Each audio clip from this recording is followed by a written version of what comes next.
Have you ever noticed how a crowd can make you doubt your own mind? You're standing at a crosswalk, the light's still red, but one person walks across, then another. And before you even realize it, your feet are moving too. You didn't decide, it just happened. That's the quiet power of conformity.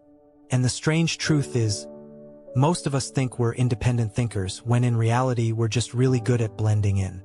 But why? Why do smart, capable people follow the crowd, even when they know it's wrong? And what's really going on inside our minds when we trade our truth for acceptance? Let's dive into the psychology of conformity and discover why the human brain is wired to fit in, even at the cost of its own authenticity. Imagine you're back in school. The teacher draws 2 lines on the board, one clearly longer than the other. You and a group of students are asked a simple question. Which line is longer? It's obvious. You can see the difference. But then, one by one, everyone before you points to the shorter line. You hesitate. Maybe you're missing something? When it's your turn, you swallow your doubt and say what they said. That's not imagination, that's a real experiment known as the Asch conformity study, conducted in the 1950s. And believe it or not, over 75% of people gave in to the group's wrong answer at least once. So what makes us do that? What force inside us is powerful enough to override our own senses? Psychologists say it's not weakness, it's survival. Because, for most of human history, standing out was dangerous. If you were part of a tribe, your survival depended on belonging. Being rejected wasn't just lonely, it was lethal. So our brains evolved to value acceptance over accuracy, to fit in even when it meant pretending. But let's bring it to today. Picture yourself scrolling through social media. Everyone seems to agree on something, an opinion, a trend, a belief. You might not be sure you agree, but you hesitate to say otherwise. Because somewhere deep inside, you feel it. That quiet, invisible pressure. What will people think? That's conformity in its modern form. It's no longer about survival in the wild, it's survival in the digital tribe. The same instincts that kept our ancestors alive now keep us scrolling, liking, sharing, doing what others do because we want to belong. But here's the twist. Most of us don't even realize when we're conforming. We tell ourselves, I'm just being reasonable, or everyone can't be wrong. And yet, every time we silence our voice to match the crowd, we lose a little piece of our individuality. Let's explore why we conform step by step, because it's not just one thing. There are a few powerful psychological forces at play. The first is social proof, the idea that if many people believe something, it must be true. Imagine walking into a restaurant with 2 options. One empty, one crowded. Almost everyone chooses the crowded one, right? That's social proof in action. We assume the group knows something we don't. And in many cases, that shortcut helps, it saves us time and effort. But sometimes it leads us astray. When we stop questioning, we trade curiosity for comfort. The second force is normative influence, our desire to be liked, accepted, and approved of. Think of a time you laughed at a joke that wasn't funny, just because everyone else did. That tiny moment is your brain's way of saying, please don't make me the odd one out. The fear of rejection runs deep. In fact, research shows that social exclusion activates the same parts of the brain as physical pain. So when we conform, we're not being weak, we're avoiding emotional pain. We're choosing belonging over isolation. The third force is informational influence, the belief that others must know better. We assume the group is better informed, more experienced, more right. So we follow not because we want to, but because we trust the majority. This is especially strong when we're uncertain. When we don't have enough information, we look around and copy the confident ones. But here's where it gets tricky. Confidence doesn't equal truth. Sometimes the loudest voices are also the least informed. And when enough people echo them, perception becomes reality. There's another reason we follow the crowd, and it's one we rarely admit. It's the comfort of shared identity. When you wear a sports jersey, join a political group, or support a social cause, it feels good to belong to something bigger. It gives you a sense of purpose and meaning. But that same force can blind us. Because once we tie our identity to a group, we stop seeing facts, we only see loyalty. We start defending us against them, even when the truth gets lost in the middle.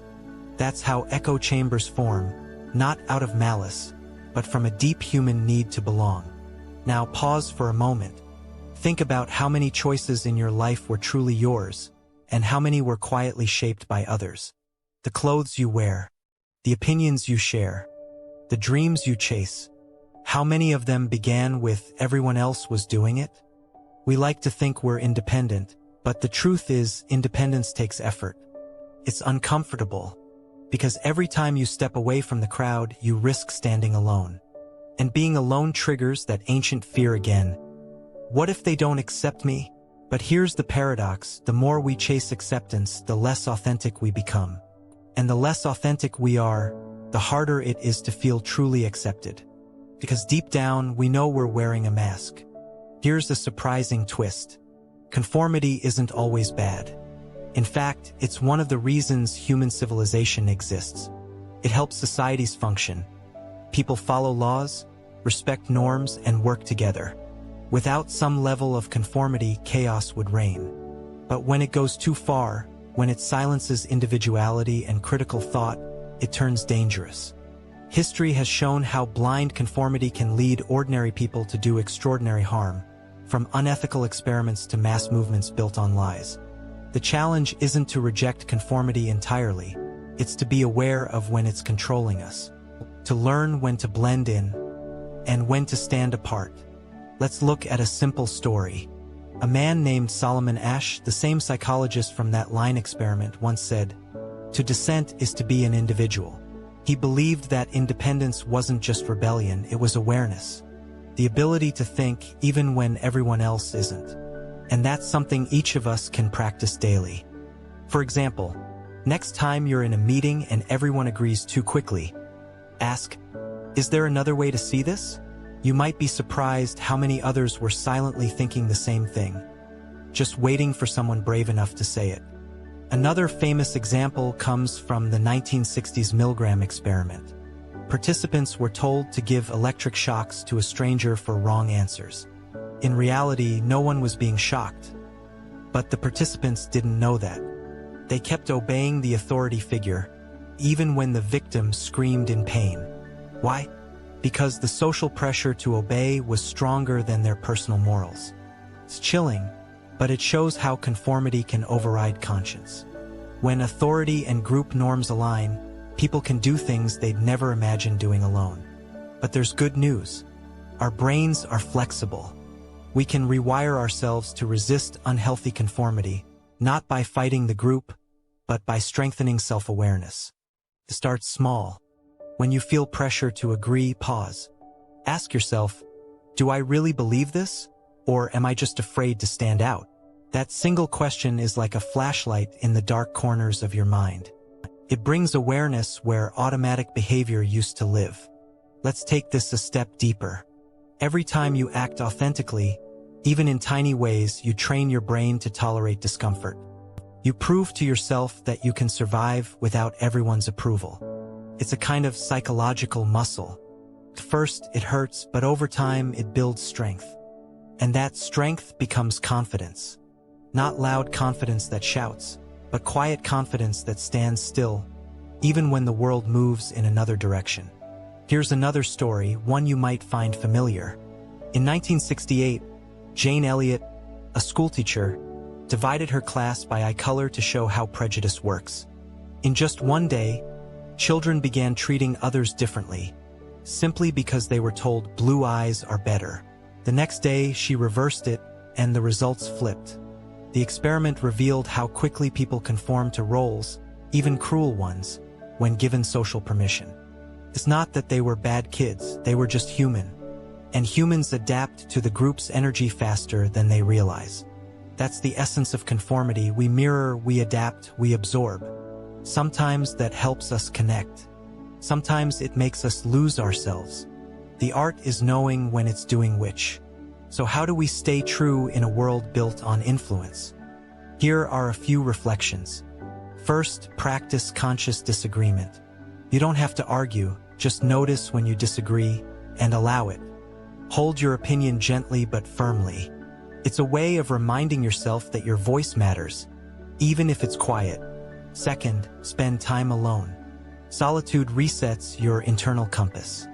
When you disconnect from external noise, you start hearing your own thoughts again. That's where authenticity lives, in the space between everyone else's voices. Third, surround yourself with people who value truth over harmony. The ones who challenge you respectfully, not just agree to keep peace. That's the kind of group that helps you grow, not conform.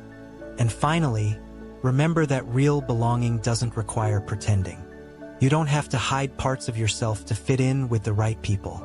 The right people make space for your differences, they don't demand you erase them. Here's the paradox of conformity. We follow the crowd to feel connected, but the more we do, the more disconnected we become from ourselves. True connection starts when you bring your authentic self to the table, not your edited one. And that takes courage. Because courage isn't loud. It's the quiet act of staying true, even when it's uncomfortable. So next time you feel that pull, that subtle urge to blend in, pause for a second. Ask yourself, am I following because it's right or because it's safe? That one question can change everything. Because here's the secret most people don't realize. Every great thinker, every creator, every voice that ever changed the world started by standing alone. They felt that same fear, that same pressure to conform. But they chose truth over comfort. And in doing so, they gave the rest of us permission to do the same. So maybe the real question isn't why we follow the crowd, but what might happen if just once we didn't. If this opened something in you, that quiet recognition that you followed when you wanted to lead, you're not alone. We all do it. But awareness is the first step toward change.